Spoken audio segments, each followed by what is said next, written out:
else is sick and fucking tired of seeing all the carnivore. Fuck is this shit? We are live, and that intro never gets old.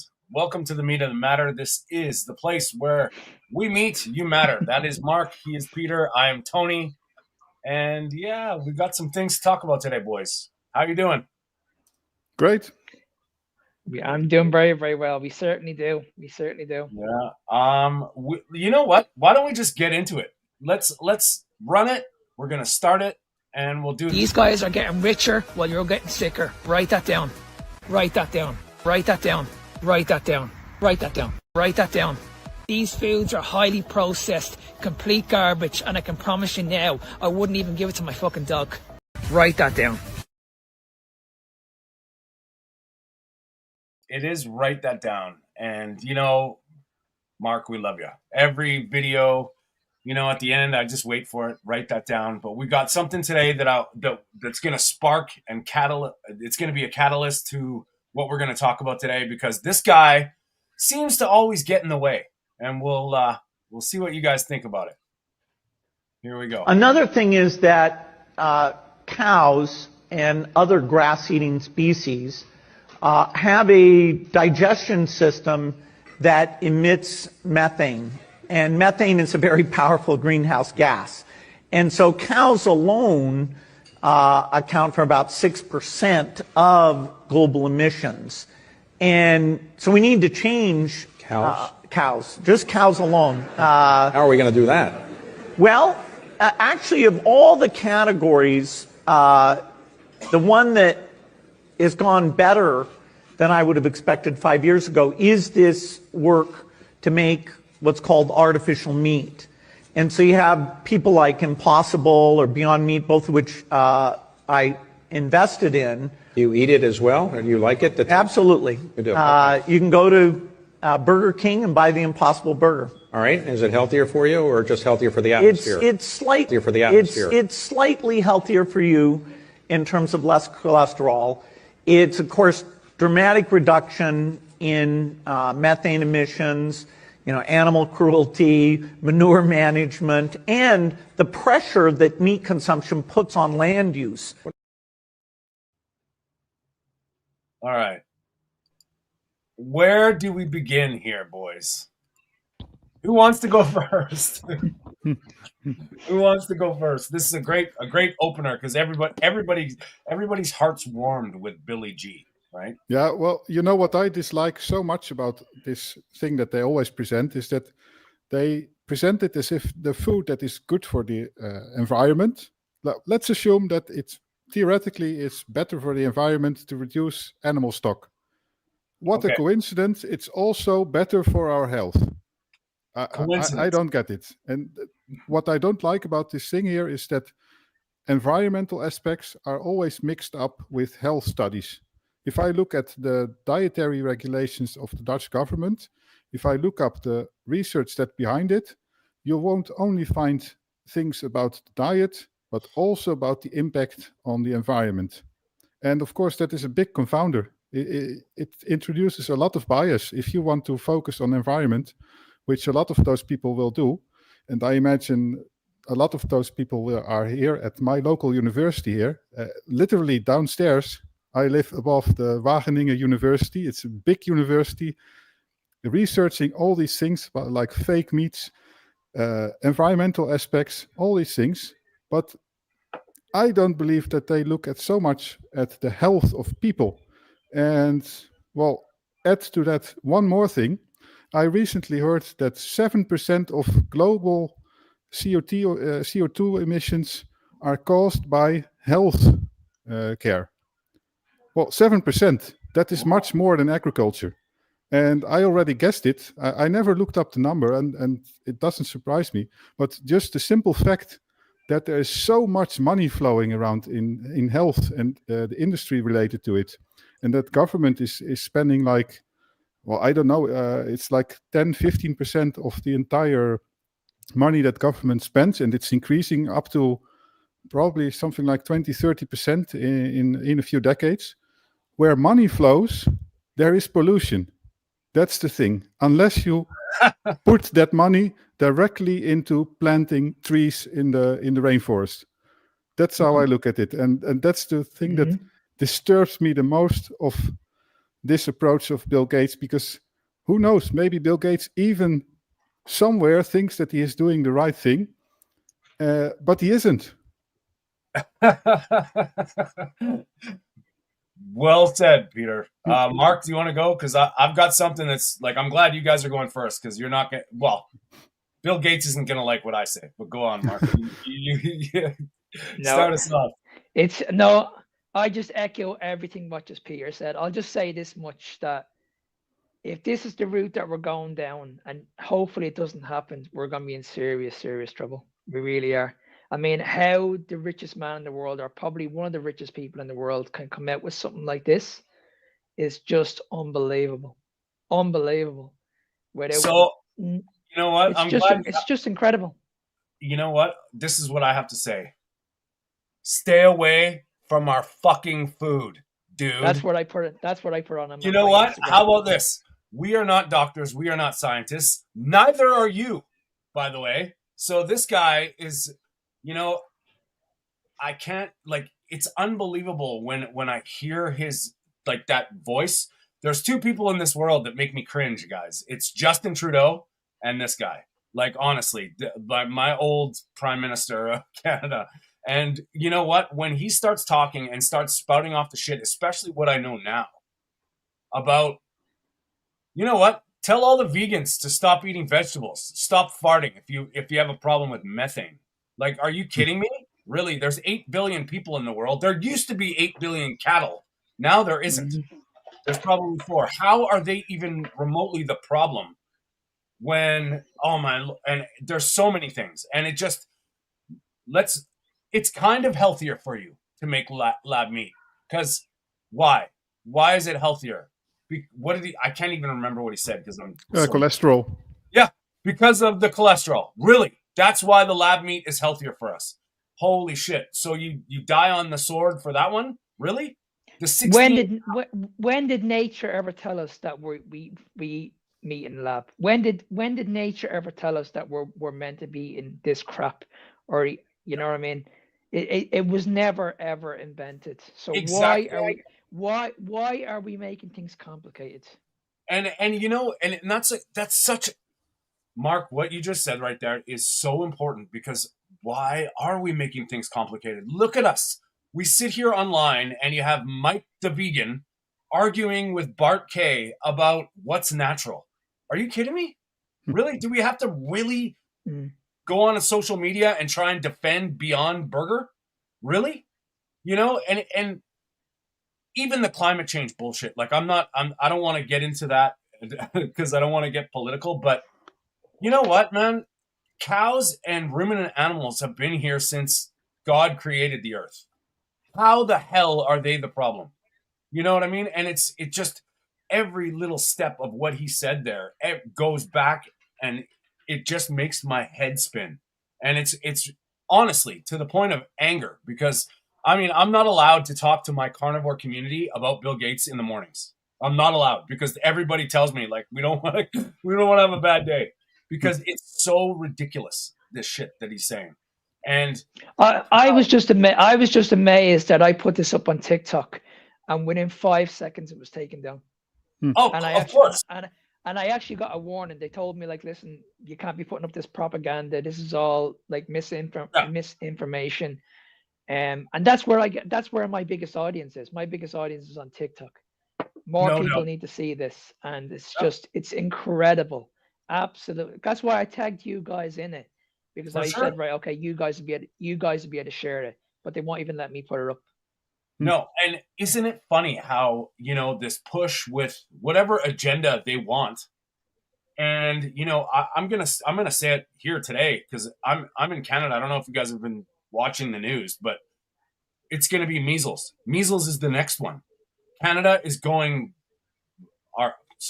viral with measles, and it's like all this stuff that's been part of our lives as we're kids. Like, it's, yeah, okay, I'm not saying measles isn't bad, but come on, man. Like, when we were kids, you just dealt with it. And now it's all this push to, you know, well, you're gonna have to eat better food. We're gonna tell you what to eat, and it's so sad that I have to say that, but it all ties in. I found this stuff with nutrition, and now it's all tied into that, and it's horrifying how this guy can have so much, and he's behind the scenes too. Like, even though he's out there making, you know, like doing interviews and stuff, this guy, his Bill and Melinda Gates Foundation funds so much of the World Health Organization. You know what? It's all you have to do is have a look and look at where this is pushing you. Oh, I've invested in. At least he admits his conflict of interest. Like, I've invested in Beyond Meat and Impossible Burger, so that's why it's better, Bill. Like, are you kidding me? I don't know if have you ever you guys, this is a good one. Have you ever tasted Beyond Meat or Impossible Burger, Peter? Something that's similar, probably in the past. I used to eat once in a while soy products, and Beyond Burger is probably soy and gluten protein. Yeah. But yeah, they make it taste nice by adding a lot of spices and that sort of stuff, artificial flavors. Sure. I make my meat taste nice by adding salt. How about that, Bill? Oh, no salt needed even. Yeah. No, I was the very same. Like, I tried it. I tried a plant-based diet. Like, I tried a plant-based diet about 6, maybe 7 years ago. It was absolutely horrible. Horrible. It doesn't even taste like meat. And that's another thing. Why are they coming out with these foods and they look like meat? Like, I don't get it. Like, you hear all these vegans say that meat is so bad, but everything just looks the exact same as meat. Like, what's the problem? No, exactly. It's so hypocritical because, like, okay, I can understand ethics. I can understand religion. I can. If you feel that way, that's fine. But don't start pushing like, oh, look, I get to eat cheese now because it's vegan cheese. No, it's not cheese. That's a bunch of mixed up products that are going to harm you because it's processed food. That's a keto snack by, you know, oh, look, Kellogg's just came out with vegan friendly cornflakes. They were always vegan friendly, but I guarantee you put that on the label, they'll sell like hotcakes. They'll sell because it's crazy, man. And I've never, ever taken a bite of Beyond Meat or Impossible Burger, ever. The only time I've ever had a vegan meat thing was I was at a barbecue and there was a sausage on the grill and I was like, oh, okay, I'll have a sausage. And they're like, they didn't say anything. And I just grabbed it and I took a bite. I was like, what is this? And it was one of those vegan sausages. I was like, you gotta be kidding me, man. Like, there's no love here. Well, you see, I'll tell you what the problem is. We're up against big players. That's what we're up against. Oh yeah. Like, us three, we don't have anywhere near the following of like what Bill Gates has or all these celebrities that are getting paid to endorse all this crap. That's the problem. The problem is when you switch on your TV, you see all these brands, they're being published, they're being marketed, and this is the problem because people are sitting down, they're watching this shit, and they're thinking that, okay, if I buy this, I'm going to be a lot healthier. Yeah. So it's everywhere. Every ad you look on, it's always something. Buy something in this shop. Do this, do this, do this, do this. There's nothing on living a healthier lifestyle. There's nothing on carnivore. There's nothing on keto. It's just all down to the standard American diet, the standard European diet, being vegan. There's nothing else. It's just all propaganda. It's coming from the wrong people. For Solidaire, thank you.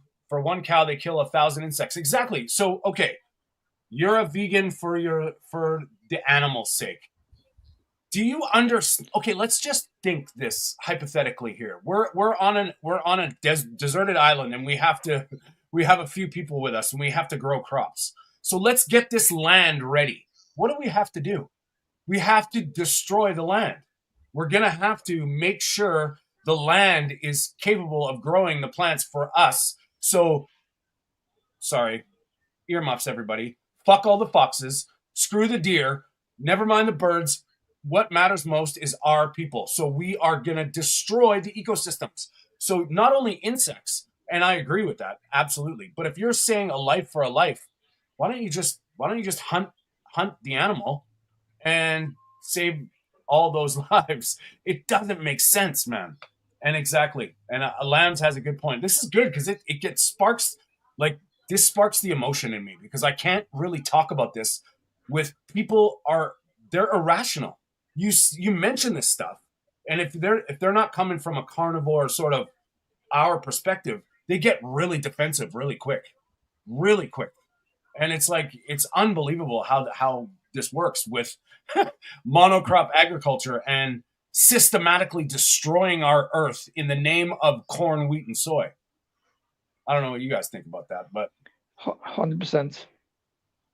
And then they have the balls and the audacity to tell us that it's better in every. So you go to Whole Foods and you buy anything. How did it get there? How sustainable is this? I can understand making an effort, but you can't tell me that that's any different than the other supermarket over there. And you know what I mean? It's still, it had to get there somewhere. So how is that more? How can you convince me that a piece of beef with just one ingredient compared to what's that burger called? What's his company called? He sponsored the Beyond Burger. Beyond Burger, Beyond Meat, yeah. Beyond Burger. You look at a Beyond Burger, it probably has around 20, 30 ingredients. How can you convince me that a beef burger with just in one ingredient compared to a Beyond Burger is more healthier for you? Exactly. Okay. You said that right there, Mark. Now I'm gonna let's test you guys. All right. What makes our blood red? Do you guys know? Hemoglobin, iron. Exactly. Okay. Right. What is what? Do you know the heme in the blood, the hemoglobin? All right. Mm-hmm. So what makes us specific as living animals compared to plants? Peter, since you're on a roll. Yeah, you just said it, I think. Yeah. And it makes me think about the cornflakes story, that if you would put a magnet on top of it, they always told that it's full of iron and it would follow the magnet. Yeah. And that doesn't happen with meat. So now I'm so smart and my foundation is saving everybody. So we're gonna create this thing called legume hemoglobin. It's not hemoglobin, it's leg hemoglobin. And we're going to put it in our Beyond Meat. And we're going to say, look, don't worry about it. We got you covered. It's ridiculous. And it's, I don't know what, it's something to make color. So not only do you can't stand blood, you don't want to eat it, but you make something that looks like it's bloody. So what the hell is that? Wouldn't it make sense if you're a vegan, if you're so against animals, you would not want anything to do with blood? Yeah, and the whole story is a house of cards. It's based on pseudo markers and even false markers. Because on the food labels, you'll find that there are all these vitamins and all these minerals, but they are just artificially added in the wrong form typically. And we talked about cholesterol, for example. They talk about these pseudo markers for health, and people will read it on a package. If I go to the shop here, I'll read on a package of margarine that it will lower cholesterol. The plant sterols on it are very healthy because they lower cholesterols. But if then, for example, that's a nice detail. If you look on the package or at the information on the website of this company that makes margarine, you'll read also that you're not allowed to eat it when you're pregnant. Wow. And it appears that there are studies that show that large amounts of plant sterols are actually bad for it, especially if you have this condition, cytosterolemia, I think. Yeah. Then they are really bad. And so, you can look at these pseudo markers, and the same with plant oils, omega-3 and omega-6. Yes, if you are following a standard diet with a lot of crap, you're not eating fish, no meat sources of omega-3. This is the biggest. Go on, Mark. No, I was just gonna. Sorry, Peter. Sorry, Peter. No, I was just gonna add in. Like, this is the biggest issue I have with women with PCOS and fertility issues. They say to me, "Listen, I'm eating healthy. I'm eating my greens. I'm eating my vegetables. I'm eating everything, but I still have to go to my doctor for IVF." And I'm like, "Listen to me. Get rid of the plants. Increase your fats.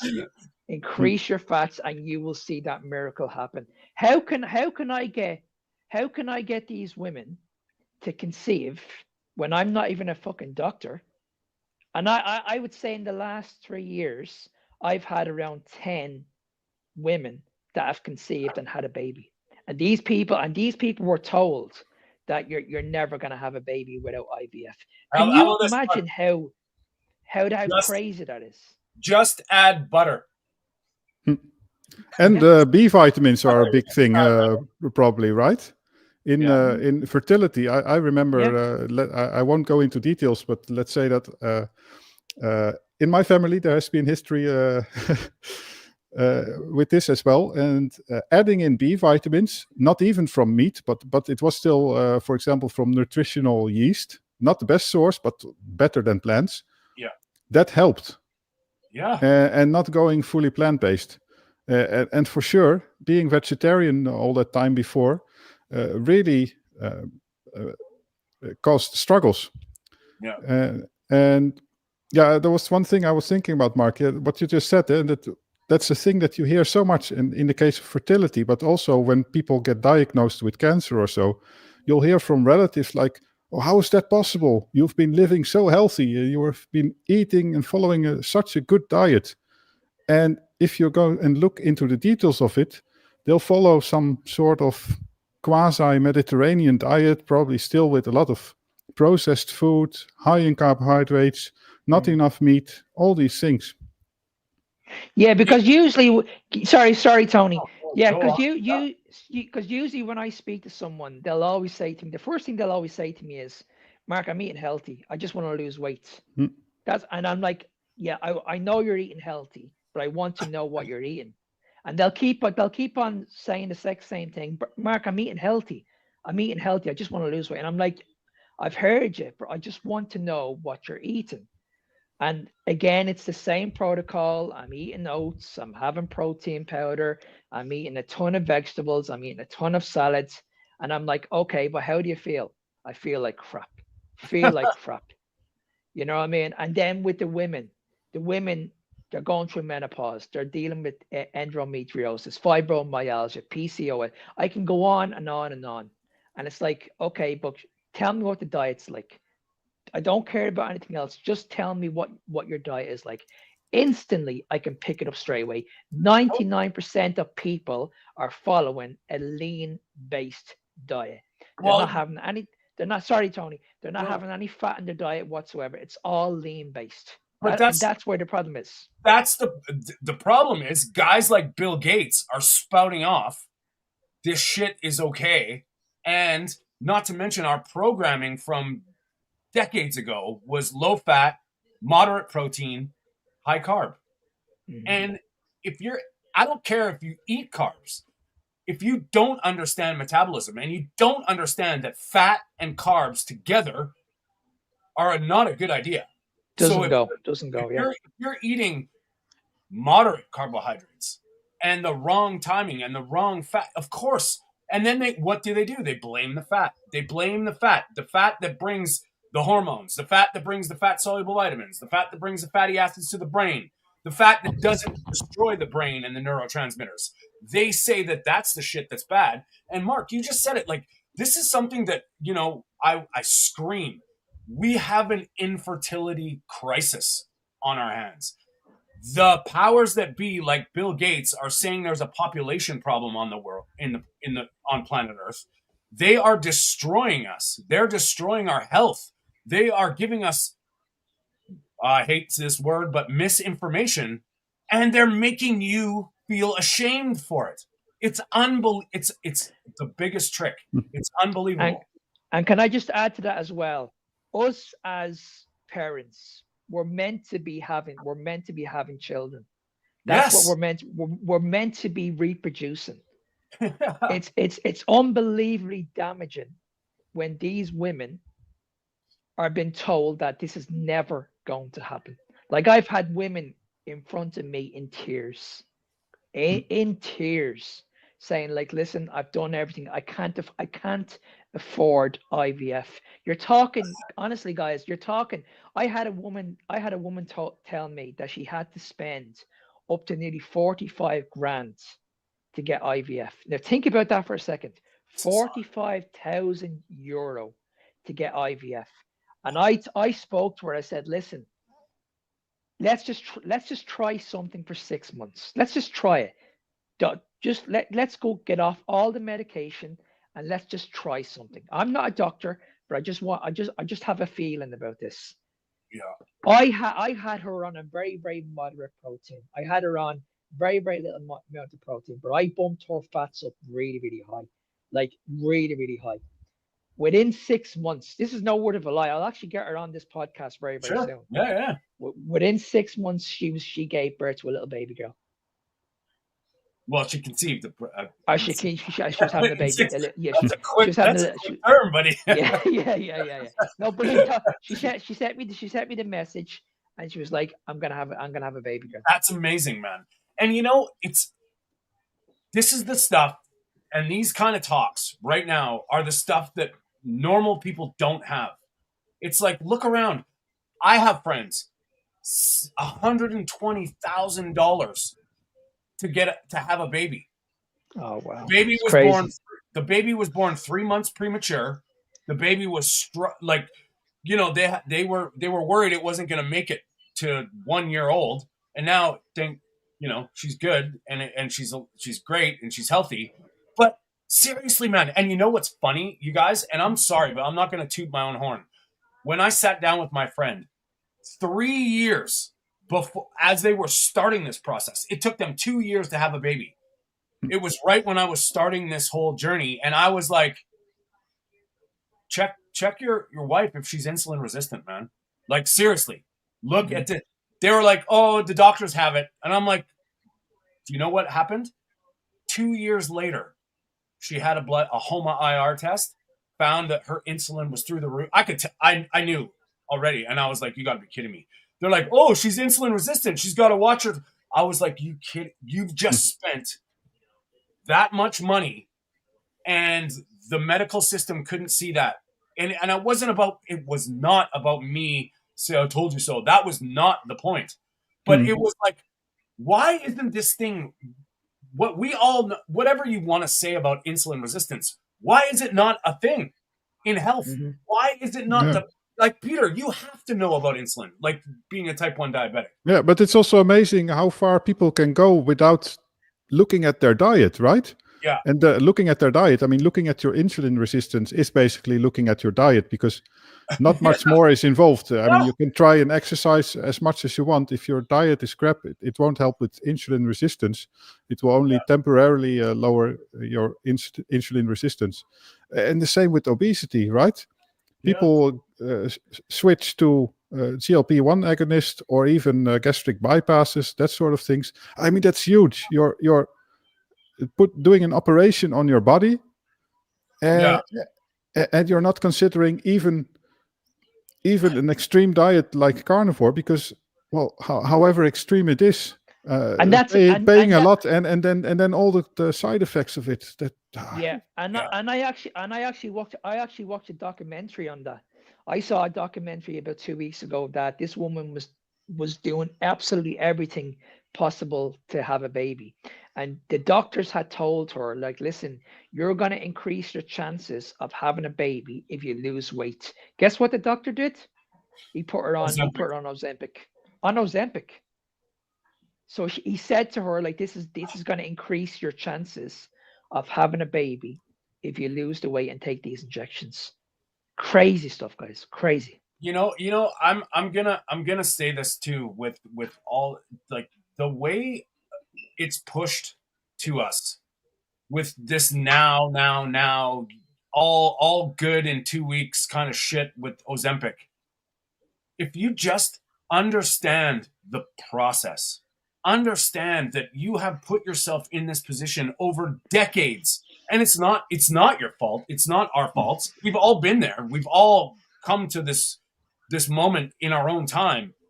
But it's so important to realize that it takes time to adjust, fat adapted. People talk about going into ketosis and they like test their ketones.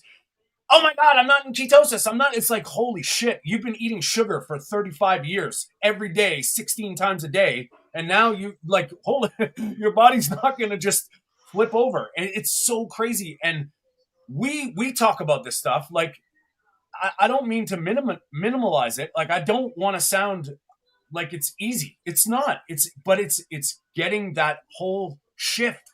And it's funny how everything that we talk about, everything, infertility, type 1 diabetes, fibromyalgia, we just talked to Miranda about that, all fixed with diet. But why is it so hard to tell people that's the X factor? And when are we going to get to that stage where we forget about these studies that these doctors and these nutritionists are telling us about what they read, and when are they going to listen to people that are actually coming out and saying, well, listen, the evidence is clear. What you guys have been telling me has been wrong. And it's been a lie all this time. And we need to do this. And this is what we need. We need people like the people that I'm working with that are coming out the other side and they're saying, like, listen, my life has changed. Like, that's what we need. We need people that are coming out and giving these testimonials and talking about their experiences, because this is the only way we're going to change the system. And a good doctor uses education as a base, but then improves his knowledge and his experience by listening to anecdotes and what he sees in his practice. And you see it with good doctors like Ken Berry. I mean, he didn't know about high carb diets causing type 2 diabetes and that you cannot outrun your diet and all those things. And he experienced the things also himself. That's also a big thing, right? The doctors should also be in good health. If they are not practicing what they preach, basically that's a big red flag. But and you're right, Peter, and this is the thing, like we are not doctors, we are not scientists, we are just three guys that have had something so impactful in our lives that we're sharing it. That right there is pretty powerful. Like, I mean, it doesn't matter who's saying it. It's what's been said. Look at all three of us. Type 1 diabetic, that's impossible to fucking live without carbs. Sorry, I don't mean to swear there, but Peter is living this way despite all the medical advice, despite everything that you hear online. Peter's not supposed to be able to do this. He does it. So is he wrong? Do you have to... And see, Peter would tell everybody that when it comes to diabetes, he's got the best information. Like, a lot of people will say this is down to insulin resistance. This is all down to blood glucose. If your blood glucose is elevated, then there's the problem. A lot of people in the health sector will say that this is an insulin resistance issue. It's not an insulin resistance issue. This is down to putting just too much carbohydrates down your neck. Insulin, it's a natural response. Exactly. Yeah. And I mean, and I understand like the problem, and I understand, but what's driving the problem? Cause and effect. And I just want to take this time to say, guys, thank you very much for all of you being here. Your comments, we really appreciate it. And, this is a kind of a good one. It's charged. We're charged. We do this every Sunday, and we would love you if you just hit the like button, subscribe to the channels. Help us, man, because we're just trying to put this word out, because we are up against a wall, man, and the wall is closing in. We're just trying to, these guys, these, sycophants like Bill Gates are taking control of our health with, I don't give a shit what you say, man. If it's not natural, it ain't right. And I'm on that fence now where it's all these things that we're talking about are fixed with nature. God and Mother Nature knew what they were doing. And every time we step in the way, in the name of the greater good of the planet, what happens? They tell us that we have a population problem. We got to feed the population, put cows on grass that we can't make fields on. Cows can graze on unplantable land. Just watch Peter Ballersted's stuff. Oh my God. It's so logical. It makes so much sense. You can use this land. Cows can use this land. Put more cows on it. More nutrition per person. Simple. Stop telling people that corn, wheat, soy, monocrop agriculture, vegan-based, all this shit is better. I don't care if you do it. I care that you're preaching to people, telling them and making them feel shame for not doing it. That's what I have a problem with. Yeah, at the end of the day, if you want to do it, I don't give a shite what you do. Just don't preach it to the world. Yeah, because exactly. Because that's the problem I have. And then and that's the frustrating thing, because it's everywhere. It's everywhere. That's the problem. And it's like this thing, like, I don't know how you guys do this, but I was at the pool, went to the gym yesterday, went into the sauna, and it freaks me out because people start talking and they start talking politics, and they obviously I can't be silent and not talk about nutrition, because it always falls back to that, right?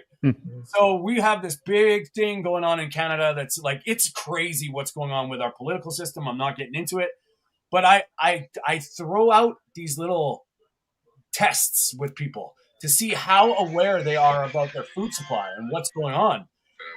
Most people have no clue, man. No, indeed. They're like, well, it's just food is food. And I'm like, are you kidding me? Really? Look what happened. They pushed us to do the, whatever you want to call it, the Beetlejuice jabs, whatever, without any thought. But Tony, let me connect it with this comment here below, because I like it very much. Yeah. And what the government does when it comes to food, nutrition, and health is that even if you believe that the government has good intentions, let's assume that they have some slight good intentions. The thing is, they will focus on the population as a whole. They are just interested in the average people, in the average population being more healthy, if they have good intentions, or for the average population to live a certain lifestyle that is good for their whatever intentions they have, money or whatever. The thing is, it's all based on averages. When you look at nutrition research, it's based on populations, and they will tell you to eat a varied diet, eat the rainbow of vegetables, lower your cholesterol, all these things. And on an average, that might be slightly beneficial, because it's some sort of trick for people without knowing, without thinking, to still get some sort of vitamins. If you eat a variety of foods, you might have a little bit more luck in obtaining certain nutrients. And on the population level, that will improve things. But for the individual, these things can be horrendous, because what is valid for the average person doesn't apply for the individual. If I, as a type 1 diabetic, am going to eat the rainbow on the fruit department, I don't know, at some point I'll jump off the roof probably because of misery. It's true. And you're right. Like we take this stuff, and I don't know if it's like orchestrated. I don't know if this is planned. I don't know what they're trying to do. I don't know who the power is that tricks the smart people that went to school to think about this. Like, all it takes is 5 minutes of just logic and throwing everything on in front of you and looking at what is or isn't. It doesn't happen. And that's what freaks me out. And all of us, internationally, this is going on. The thing is, basically, just to paraphrase it, what I said is that they don't care about the individual. They just care about mass effects, about where does the big money go, basically. Let's formulate it like that. And you know what's amazing? Like, I've been doing this like for 4 years. For 20 years, when I done my degree, like say, I done my nutrition degree about 25 years ago. When I look back at what I've learned in the last 4 years, I have learned so much more in that 4 years. How can someone like me, as I mentioned earlier, I know nothing about what a doctor knows. How can I know more about metabolic health in the last 4 years when I did none of it back in college? None of it. I wasn't even allowed to teach nutrition, guys. It was all based on personal training, gym tuition, swimming teaching. That's all it was. We did nothing. We weren't allowed to teach nutrition. It wasn't until I had to go back to college and do my nutrition degree. Yeah. We don't teach that over here. If you're doing, but it's what you're saying is it's never the whole. It's always compartmentalized. So you want to learn about this, you have to learn about that. You have to pay for more. Yeah, you have to. You know what I mean? More, It's never like, honestly, when I was in nutrition school, people argue with me. They're like, "Well, what do you know?" I took 4 months of anatomy. Not to mention, like, well, what the fuck does it matter? Like, how your muscle moves if it's not getting fuel?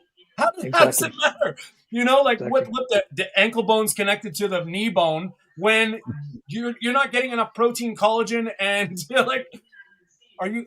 I understand. And when you look at the system, Tony. Sorry for interrupting you again. No, yeah. But see, when you look at the system, what infuriates me is when I go to my local gym and I see all these personal trainers looking after these clients and they're shouting at them, screaming at them, and these people are overweight, and I'm like, Jesus Christ, this needs to stop. Yeah. This needs to stop, because why are we shouting at these people to lose weight? Do you really need somebody looking at you and say, okay, do one more rep, do one more rep? You can do all this shit yourself. You don't need all this. Yeah. This is where we're going wrong. Don't get me wrong now. Personal training is great when you have people that know what they're talking about. But when you have someone that's shouting at you, especially if you're overweight, it's absolutely ridiculous. I have people in my local gym that have people that are overweight running on the fucking treadmill. Yeah, that's like, honestly, that pisses me off because, like, there's so many things wrong with that. But it's crazy. It's this indoctrination and the call to authority. I'm a trainer. I'm a nutritionist. I'm a dietitian. Listen to me. Well, okay, but you were taught something. What if you were taught was wrong? Don't say that. I was there. I saw it. I was there for 3 years. I watched this shit unfold in front of my face. And I was like, ethically, this internal battle saying I wasted my money. I wasted my time, but actually it wasn't, because I learned that this is not the way to help people. When I have conversations with you, how we all met, and I see these people having these turnarounds with their health, with diet, it just reassures me that I did the right thing, because we talk with Miranda, we talk with Vita, we talk to Victoria, we talk to, it's this, when do people start to realize that everybody that I actually talk to that's just a normal person passing by on the street, they don't believe it. Yeah, well, Tony, you talked about schools and universities and nutrition education. What people don't realize, and I have not followed nutrition education, but I went to university and stayed there for several years. I also did research and peer review and all that sort of stuff. And people overestimate the value of those things. Yeah. And also, when you look at universities, nowadays, every person that goes to high school can, after that, go to university. And I have also been teaching at university during my PhD. And when you look at the quality of what students deliver, it's horrendous. They are not able sometimes to formulate complete sentences. And compare that with what a university was like 2 centuries ago, then it really meant something. And still, even if it meant something, you had to be critical, of course, because you could have good and bad students. But nowadays, I don't know, there's maybe a percentage of people that really do good stuff. But in terms of scientific research, also in my field, and that was in applied mathematics, I would come across a lot of examples where you just hand in an article publication, just sufficient level of quality to pass the requirements to be published in this journal or conference series, and then you're happy because also your professor will get some accreditations for that probably. And in medical research, it's no different. Actually, it's much worse. Yeah, I mean, that's really it's a laughing stock of science, basically. You hardly can't call it science, and it's all about modeling and assumptions and all this stuff. you've hit it on the head with everything. Everything is that now. It's not you're not inspired to think for yourself. Yeah, And it and seems like that's what they did 2 centuries ago at Yeah. university. There you had this Homo universalis that Yeah. was interested in all fields, also put in a lot of his own, let's say, creativity or whatever, or good thinking. Yeah. That's not there usually. I mean, it is there, but it's rare. Yeah. But and you know, like, look at us. Like, what I find now with this awakening, like when you wake up to this, especially in the because nutrition woke me up, because the first question was, how is this wrong? How are we so wrong? How are they telling us this stuff and it's not right? And it took me years to get through that. Like, I was like, how are carbohydrates not necessary? You know, Yeah, like when you hear this, you're kind of like, what? I was told I ate cereal every fucking day for 30 years of my life. How is this not good for me? Yeah, and I wasn't there, but this sounds like a true scientific approach. In the past, I mean, nowadays you sit together with hundreds of students in a big college room, get all kinds of lectures. That's not how it was done in the past. No. Let's think about this, right? And we all did it. And the unfortunate thing, which I will urge everybody that's listening, all of our friends, to share this stuff, because this is the moment right now. This is it. Don't wait till you're desperate. Don't wait till you have, it sucks because you're gonna, and then when you come to this way of eating and save your life, you're gonna change your life, and it's gonna be like us. Why didn't I do this 20 years ago? Why didn't I do this? I don't like to say I preach or like tell anybody to do anything. That's not what it's about. But try and understand what nutrition is. Nourish yourself, and you'll see.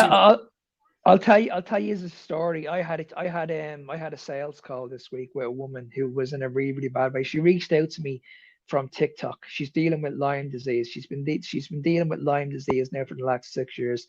She's in horrendous pain. She's after getting arthritis, back pain. She can hardly walk. This woman is hooked up to medication. She's drugged up to her eyeballs. We got on a sales call there last week, and I explained to her. I said, "Listen, you need to take matters into your own hands, and you need to let me help you." She was absolutely convinced that the doctor's way was the right way. Of course. Convinced. It's So really she hard. did. So that sales call went on for an hour. I wasted my time for 1 hour because Wow. I tried to give her as much information as possible, and it's very, very frustrating when you know hand on your heart, you can help these people. Yeah. But the one thing I said to her was, you've been doing this for the last 6 years. You know it hasn't worked. You wouldn't have reached out to me if it was working. So why are you going back and doing this for another 5 or 6 years? And she was like, boy, he's a doctor. Of course. Right? What can you do? They know. What can you do? And you know what? Like, I had one of my clients actually just had a colonoscopy. I'm not really a big fan of those, but that's for another day. But anyway, all good, everything down there. But they said to him, "Oh, you're presenting diverticulitis." No, that's it. Well, what do I do? Oh, well, eat healthy. Oh, really? And now that he's been with me for a few months, I was like, look, okay, we don't care about diverticulitis. We don't care about any itis because we're dealing with inflammation. All of it will go away as you're progressing, as you're getting better. And he's totally on board. It's not like I have to. It's so hard to rewire that programming. And I get the same thing, Mark, all the time. When I'm in my clinic and people are talking to me, they come in with something and I ask them how they eat, and they say, well, I'm on this, the doctor says this. And I'm like, stop eating sandwiches, man. Stop eating bread. And they fight it. They can't handle the truth. And that's actually what it is, man. It's exactly what I see with type 1 diabetics.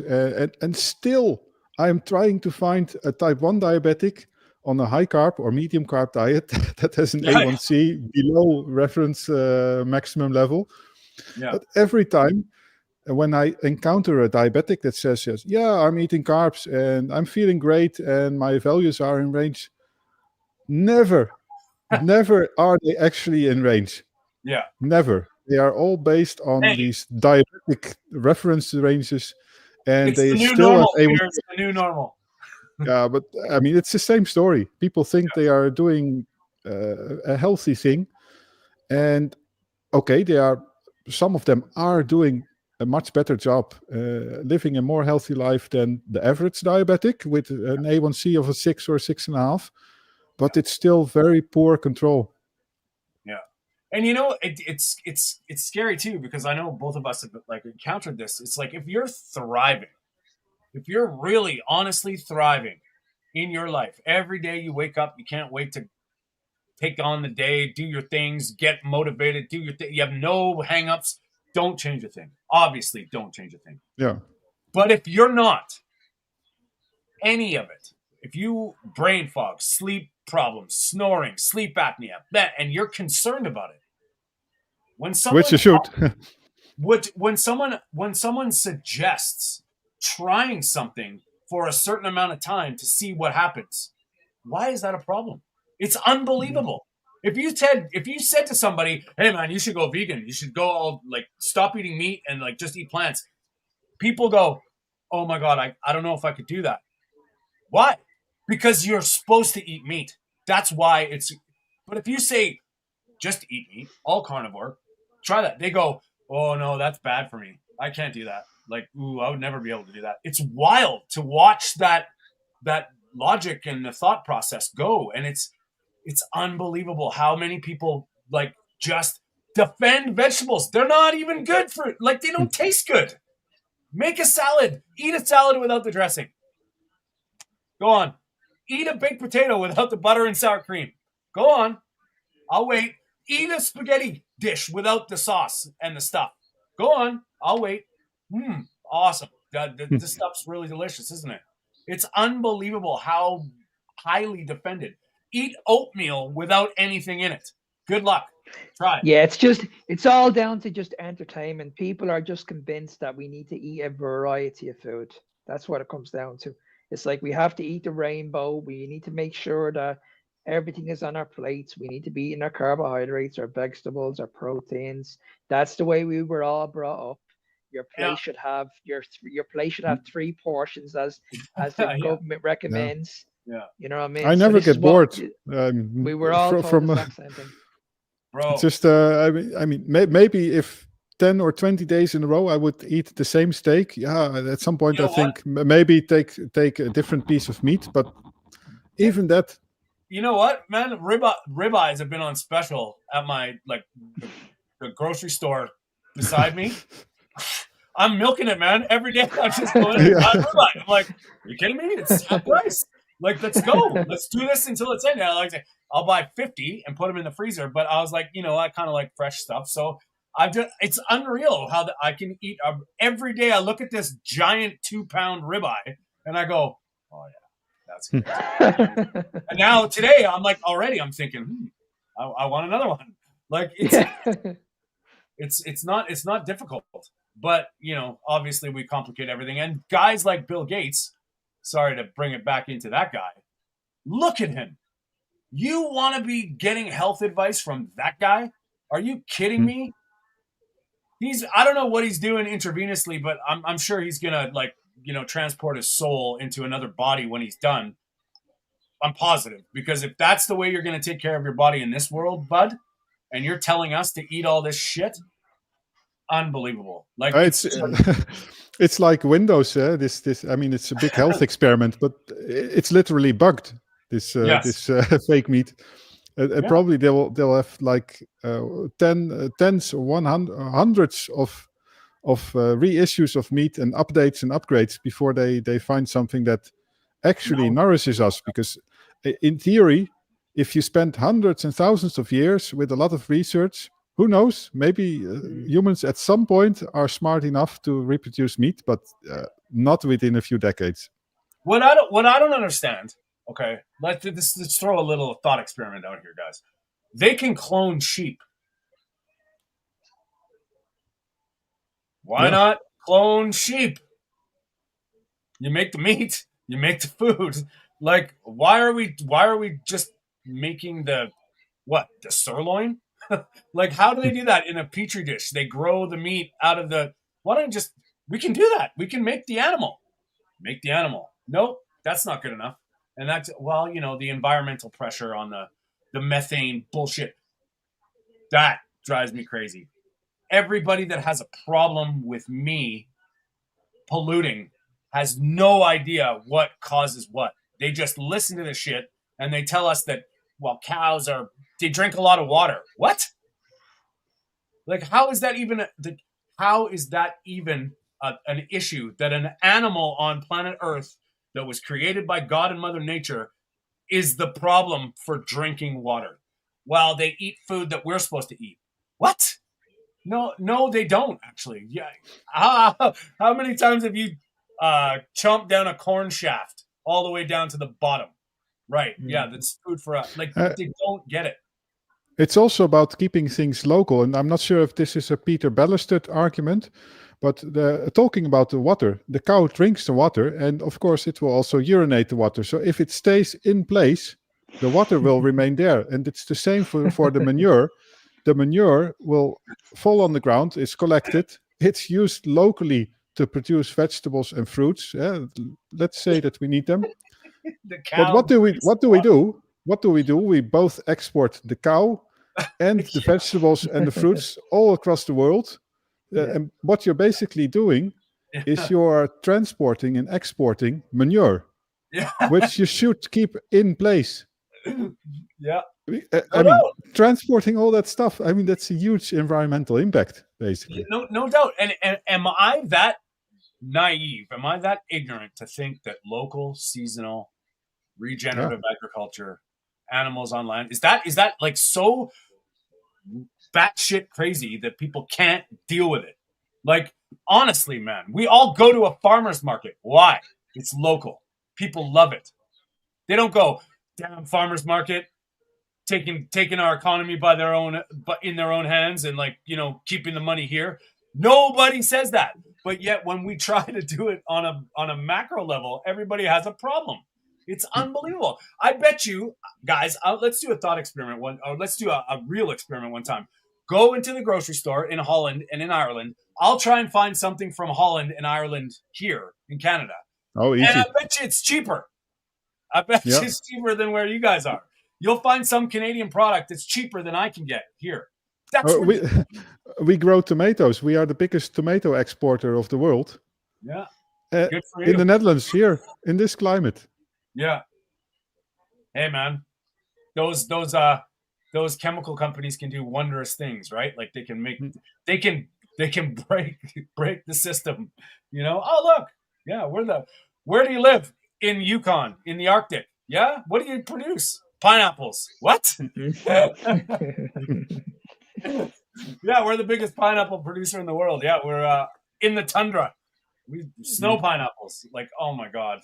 But is that true, Tony? That's what I understood, at least in the States, is that most vegetables and fruit are coming actually from Europe. That the whole trade issue that Trump is talking about. I'm not joking. When I go, this is my personal experience. When I go to the store, we have we'll just say, for instance, strawberries, local strawberries from Vancouver, from where I am.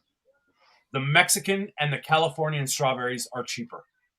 It's unreal. And we're talking by dollars, like not just a little bit cheap. We're talking dollars cheaper.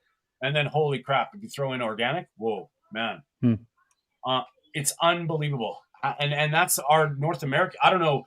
We have all this tariff bullshit going on. Everybody's all Trump in arms, like whatever. It's an imaginary line, and the people are pretty simple. Like, it's not that far. Like, I live 10 minutes away from the United States. Like, honestly, the border is right there. What's the difference between me and Washington? Between me and Bellingham? Nothing. It's ridiculous. And I don't get involved in the politics because it's tough.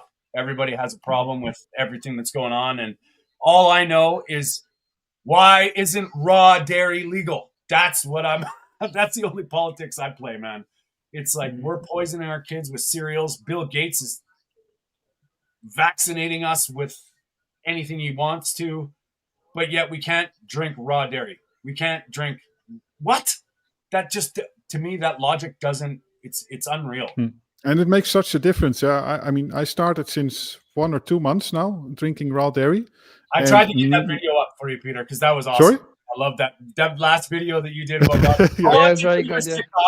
Do me a favor, go on to Peter's TikTok and watch the raw dairy adventure. Yeah. It's pretty Very good. Very good. Yeah, but anyway, it makes a huge difference, because in the past, no way I would drink milk. I would occasionally eat some yogurt, pasteurized and all those things, but pasteurized milk, it would upset my stomach enormously. And now I drink. I can drink a liter a day, no problem. Yeah, I mean, I don't do it because a liter a day is probably like 40 grams of carbohydrates. Yeah. It's a bit much. I have done it a few times, but I'm not surprised by your video, then, buddy. You're going to that, but honestly, yeah. But how about, why is it illegal? Yet we in Canada decriminalize drug use. So it's okay to do drugs. It's okay to do fentanyl on the bus, but I can't go to a farm and buy a pint of milk. Really? Yeah, they opened up drug centers over here for people to go in and do it safely. Yeah. I mean, it's unbelievable. People are going into these injection centers and they're being prescribed their own drugs. I mean, that's a whole other talk, and I hear you, Mark. But it's crazy how we can't go to the farm, milk the cow, drink the milk. We can't do that because that's illegal. We will get fined. If they found out, their farm will get shut down. It's ridiculous. And yet you can go on the bus, like, do your thing, whatever, in public. Unbelievable. It's unreal. I don't know about you guys, but I personally would love to live on a farm. Give me some food and shelter, and I'll stay there. Hey, man, I've thought about it. Honestly, guys, I'm just like, I'm on. We all talk about this stuff, but like, that would be heaven to me. Waking up, going to get my eggs, going to get milk the dairy goat or the dairy cow, and like, let it sit there. If I don't feel like drinking it, it's making yogurt. And then after the animal's life, I would be part of the ceremonial slaughter, and respect, do my thing, and oh man, sunshine, earth, I'd be down. So anybody, if you're in British Columbia-ish, if you have a farm and you need some help, but I just want all the eggs I can Same eat. for me. I'll just I need to get the permit, but me too. But that's where it's coming down to, man. And look at this guy, Bill Gates. Like, he's virtue signaling all over the world how he's so good, and he's putting like saving all these children in Africa. You know what? I honestly believe this. There is not a food problem in the world. There is a management of food problem where, you know what? It's not. And how can three guys in a little podcast that's trying to get the word out figure this out, and these corporate bigwigs, what, they have a board meeting, they can't have this conversation? No. It's unreal. And that's what scares me. The problem is we're being forced to eat this food. That's the problem. Yeah. Yeah. And it has nothing, and I repeat, nothing to do with your health. Nothing. That's probably the last thing on their mind. Whether, well, what's a good selling feature? Oh, it's healthy. Okay, let's put it on there. Right? That's probably what happens, because we need some studies. Okay, well, who can we hire? We'll hire this guy to organize the study. He'll tell us that it's all good. So keep eating your Fruit Loops. Keep eating your Shreddies. Keep eating your BHT, your TSP, and your plastic forks and knives. But it's insanity anyway to expect any good intentions from capitalism and globalism when it comes to your personal health. I mean, When But you you just know look what, at it Peter? that way, it's makes sense. That's the best way to look at it. How about this? It's okay to call these people out. It's not okay for them to try and defend it. Because if you're a Exactly. capitalist and you want to make money, I understand that. Make money. Just be transparent. Tell us what Yeah. it is. Yeah. You know what? If you want to Exactly. drink Coca-Cola, tell us that it's a bunch of garbage. Don't tell us that it's, you know, when you drink a Coca-Cola, your friend appears out of nowhere and you're like going to have the best life of your life, right? Like that's the problem with Coke. You know, it's Yeah. it's shit. It's not good for you. Have one once in a while if you can. But that's not the case. It's drink as much as humanly possible until you're dead, and then we got the drugs to save you when you're sick. Yeah, you get these very insane constructions like the Olympics being sponsored by Coca-Cola and that sort of stuff, and McDonald's. That's what yeah, that's what no, I was gonna say. That's what I was gonna say. It's like when they come out with these foods, these drinks, it's like, okay, how can I actually make this huge? And like what Peter mentioned, they bring these at these events. They have them on the like, you ever see them when they're doing the halftime show on it's unbelievable. It's like it's non-stop. It's just food, drink, everything. It's just in your food face. and cars, Everything, basically. it's just literally in your face. Yeah, no doubt, man. And this is the stuff. You know what, actually, guys, we're probably getting a little long here, so we'll probably wind it up today, but this is a good talk for I want a shout out to Lambs. Guys, I'm not lying to you. Lambs sent me a message on a comment, and he's like, you got to check out Sam Bailey. Holy crap. Like this doctor from New Zealand changed my life. You guys check it out when you have some time, and shout out to Lambs for that. Then he said to me, well, if you're into that, which it's unreal. I'm not even going to tell you what she's all about, but it's wild. Then he told me about my lunch break. So what we're talking about now is these deep-rooted, is it darker than just corporate greed? This is my opinion. Obviously, I'm not pushing this on anybody. I think it's deeper than that. I think there's some kind of spiritual war going on because it doesn't make sense to me. All this stuff that, like the health, the pharma, the food, like everything I look at from ancient history to biology is there's shit that they're lying or hiding. I don't understand it, and I think it's deeper than what we're starting to wake up to this, and we all came to this with nutrition and health. But it doesn't make sense to me because, Peter, why the hell wouldn't a doctor want to be the best doctor for a type 1 diabetic? It doesn't make sense when what you're doing should be the textbook. Think about this fact also that I mean, we have so much knowledge right now, and it takes already decades and decades and decades to find a cure for type 1 diabetes. Yeah. Right? I don't see how that's possible. Well, I do because when you look at the research funding, it's minimal. Yeah. And couldn't it be amazing that after all these years, we're all trying to find a cure for cancer? Maybe it's just staring us in the face. Maybe you listen to me, people in the YouTube space. You need to know who Thomas Seyfried is, Dr. Thomas Seyfried. If you have a problem with cancer, if you have somebody that's suffering, listen to that guy. Holy shit, man. It's life-saving. And it doesn't change a thing. You just change your diet. He is, honestly, man, like you guys, I'm sure you know who Thomas Seyfried is. Guys, I've heard him, yeah. How is that guy not a household name? Same with Barkay. Yeah, it's ridiculous. And what you're saying, Mark, is true. Like, you know what? What if it's staring you right in the face? That's it. And, I'm not saying nothing. We're not doctors. We're not scientists. We're not miracle workers. No, but the simplest thing that you can say without problem is the fact that if you have the diagnosis of cancer and you're following chemotherapy and all these things, as an additional treatment, it makes sense to strive for deep ketosis because that will for most cancers, I'm not sure if it's for all cases, but for all solid cancers, I think it will starve the cancer cells.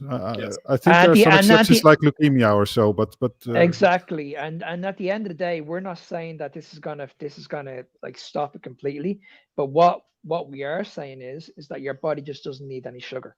Yes. What you need to do is you need to starve your body from sugar. Yes. So whether that's going to help, whether that's going to improve, I firmly believe it will. Absolutely. But you won't know until you actually try it. But it's like this, man. And you know what? We're going to do another. We'll do a talk and like a conversation on this, because I think this is a deep one, and it's a hard one to sort of swallow, because a lot of people don't want to hear it. A lot of people think, "Who the hell are you guys talking about cancer? You guys know nothing. You guys don't know." I'll tell you what, man. It's everything. As soon as you address your everything, your body, your health, everything.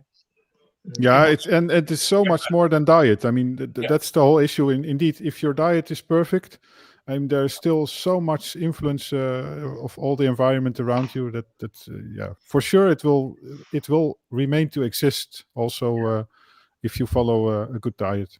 So you know what, boys, we'll probably wind this one up. It's 11, 11, 11, 1, 1, 1, 1, 1. So that's a good time. Right on. We'll get into that, I think, in a future talk, like about that, because I think we can go forever about that. And there's a lot of stuff I think all of us would say about it. And you know, a lot of times what we're doing, guys, we really appreciate all your support. We really appreciate all the comments. Solardare has been here I love it. The comments are popping up. We really appreciate that stuff. We are here live Sundays, 10 a.m. Pacific, 6 p.m. UK in Ireland, and 7 p.m. in the Netherlands. Mark, we're gonna get you so that people can go to the Carnivore Evolutions. Like Mark has a podcast on Spotify with Victoria Olson. Guys, go check it out. It's Carnivore Evolution Podcast on Spotify, and they have a YouTube channel. I know you've been sort of getting it active, but I'll post the links obviously in the description to that below. But you know what? It's a great place for one-on-one. When you want to hear Mark write things down, that's the place to do it. It's awesome, man. And he brings guests, and they have one-on-one conversations. It's amazing. So it's really cool, really good stuff. Any last words, boys? Sorry, I'm kind of hogging the mic there. Well, I would like to invite all of our viewers also after the live, if you have any ideas for new topics or questions that we could address, also outside the live, then I would be very interested. Awesome. And if there's anybody listening who's actually doing carnivore and it's actually changed your life, guys, we'd love to hear it. We'd love to interview you. We'd love to listen to your story, because this is what we need. So if there's anybody listening and you want to share your story, please reach out to us. We'll have you on, no problem. Yeah. And I'll tell you, like, guys, just, you know, shameless plug here for these two. Like, man, you know, when we found each other online, and it was like kindred spirits, and we're all like, we're all from different places on the planet. Like, this is unreal how many miles are between us. It's pretty cool. It's part of it, man. We're not doctors. We're not like you should listen to Sean Baker, Ken Berry, Anthony Chafee, Bart Cape. They are phenomenal. We're just that's who we learned of. But we're just normal guys having an experience that we feel is so profound, so powerful, that we have to share. And we really appreciate all your support and all of your interaction. Like, come on and talk to us. We want to be the beacon of this way, because one person at a time. I don't care if there's two people, one person watching us, hearing us, whoever sees this is like, it's really important, because I believe we're doing, you know, arguably God's work, because it's saving they're saving their own lives, and it's so powerful. And you know, like, you can find Mark on Fitness Beyond Time 01 at TikTok and Instagram and Facebook, right, Mark? Facebook? Yep. And Peter is Dutch Carnivore. So I always say, like, Peter is the Dutch Carnivore, but Peter is at Dutch Carnivore, at Dutch Carnivore, all over social media. And you can find me at Tony_Food for Thought on TikTok and Instagram. And of course, if you're watching this on my channel, Food for Thought, question everything. We are the meat of the matter. We really appreciate all your help, support, like, subscribe. Please do all the things. Thank you very much for that. That's Mark. He's Peter. I'm Tony.